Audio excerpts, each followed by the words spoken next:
41 రోజులు నిష్టగా మాల వేసుకునే అయ్యప్ప స్వామి భక్తులు ముందుగా వెళ్లేది బావర్ స్వామి మసీదు.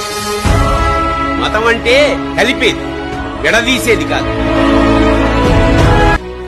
ఇప్పుడే ఉంటున్నా, ఎన్నో శతాబ్దాలుగా ఇక్కడ హిందువులు ముస్లింలు కలిసే ఉంటున్నారు. బీబీ నాంచారమ్మని ఆ 7 కొండల వాడు పెళ్లి చేసుకున్నాడని కడపలోని ముస్లింస్ వెంకటేశ్వర స్వామిని తమ ఇంటి అల్లుడిగా భావించి పూజలు చేస్తారు.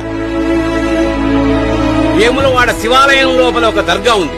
శివభక్తుల్ని ముస్లిం మత పెద్దలు ఆశీర్వదించే అపూర్వ దృశ్యం మనం అక్కడ చూడొచ్చు. చార్మినార్ లో ఒక మినార్ కింద భాగ్యలక్ష్మి అమ్మవారి దేవాలయం ఉంది. బక్రీద్ని వీక్షించిన అదే చార్మినార్ లక్ష్మీ పూజ చేసి దీపావళి కాంతుల్లో వెలిగిపోతుంది. ఢిల్లీ సుల్తాన్ కూతురు విష్ణుమూర్తిని ఆరాధించేదని ఇవాళ్టికి శ్రీరంగంలో తొలుక్క నాచ్యారని ఆవిడ్ని సేవిస్తారు. దీన్ని ఏ మఠాధిపతి వ్యతిరేకించలేదు.